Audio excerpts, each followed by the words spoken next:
Hi, everyone. In this episode, we're going to discuss whether root cause analysis is really the right move following investigations. I'm your host, Bill Coffin, and this is the Ethicast.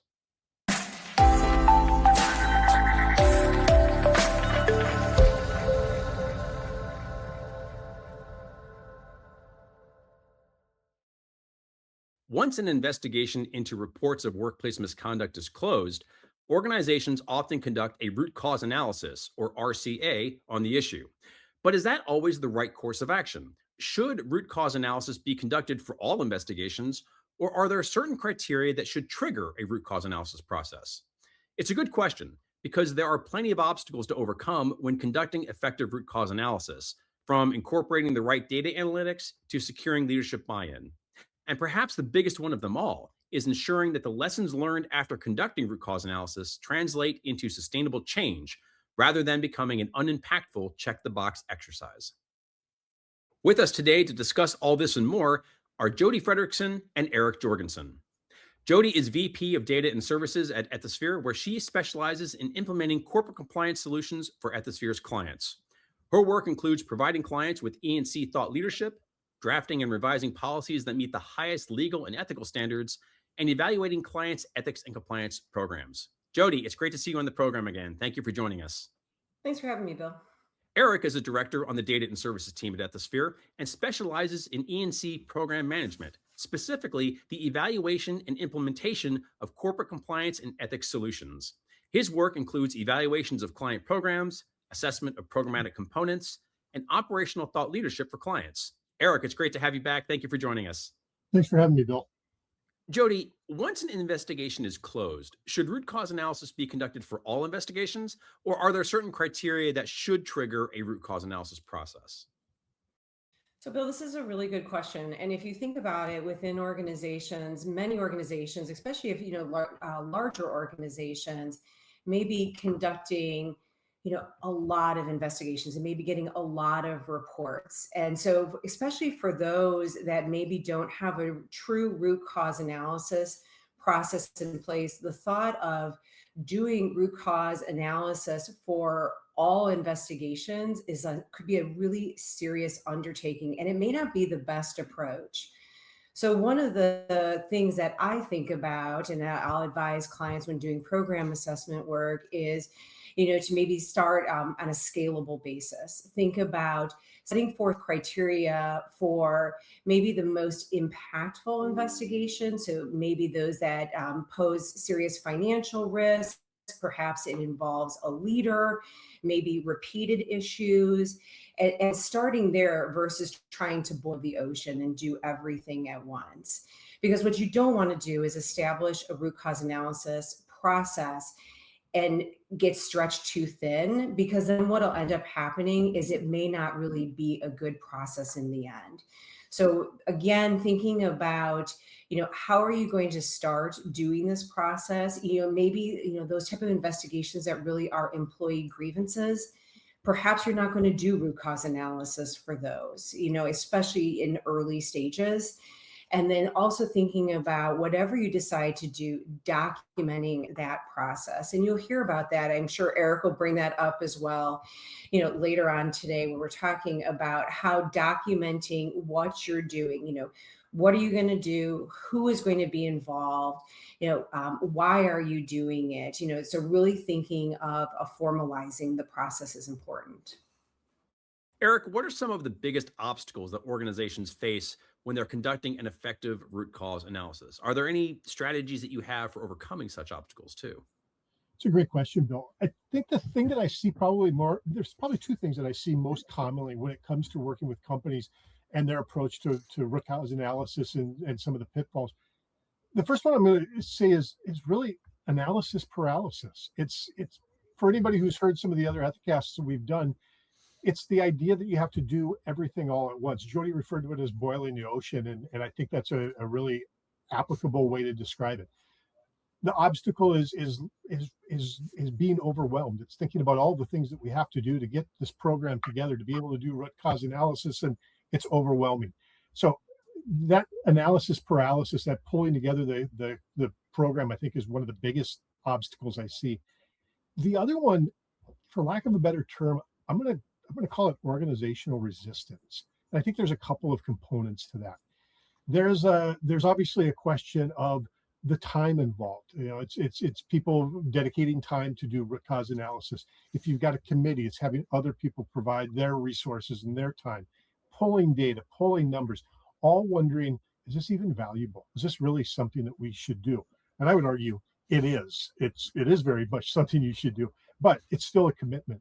And then another component of that, sometimes there are root cause analysis, quite honestly, if it's doing its job, maybe exposing some uncomfortable systemic weaknesses in an organization. It's being able to show where a control is not as strong as it needs to be. It's showing where a check and a balance isn't nearly as effective as it needs to be. To counteract these, to get over those obstacles, I would argue, first of all, small steps. Again, using the boil the ocean analogy, you don't have to hit a home run right away. Let's start with a very simple root cause analysis process. Let's think about how you're going to do it. Jodie talked about scaling in the first question, and I would argue that's absolutely true. Does it have to be one size fits all? No. Think about the steps you're going to take based on what the incident was. The other one is the process that you put into place. Make sure that it's scalable. Make sure that it's logical. Make sure that you're not wasting people's time by scaling it. The other piece is having organizational buy-in, being able to communicate, why do we do root cause analysis and why is it important for you? Why is it important for the organization to get to the heart of it? If you're a manufacturing organization and you have defects, you're going to want to find out why. If you're an organization and you've got incidents that need to be investigated, misconduct incidents, it's logical. You want to find out why and do what you can to prevent them from happening again. Jodie, how can RCA data and analytics be leveraged to identify trends and secure leadership buy-in? So, Bill, if you think about it, when you have a root cause analysis, information and data, that data can be used and looked at on a trend basis to identify areas regarding the ethics and compliance program that may need to be matured. There may be a control in place that is not effective.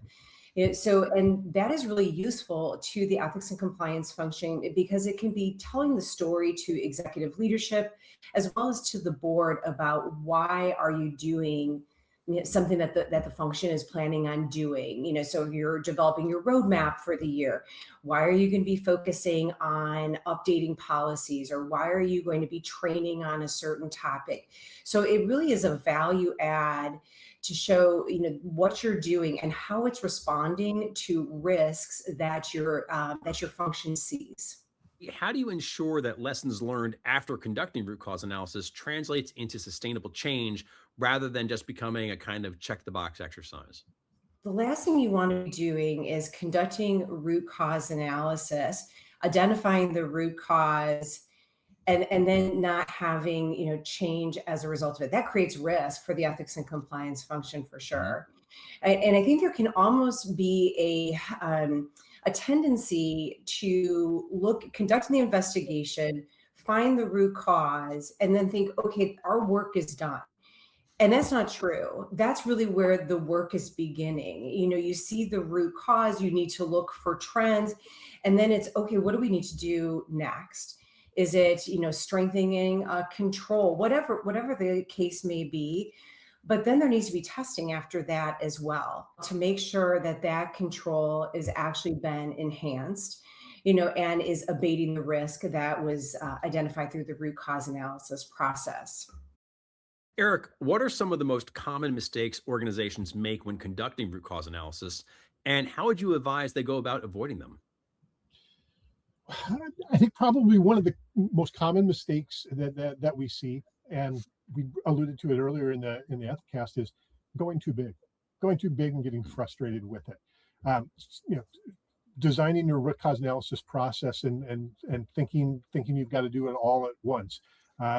Applying the same standards to every incident that comes in. Pulling together a huge committee of multiple people to review everything. I just worked with a company earlier this year that had a committee of 10 people that got together and reviewed on a monthly basis for a handful of incidents. And by their own admission, it wasn't the most valuable use of their time. So being able to scale it, being able to mature it as time goes on, being able for it to always grow and get better over time. You don't have to hit a home run the first time. The other piece I would say is making sure that organizations don't get frustrated. Don't get frustrated with the problem.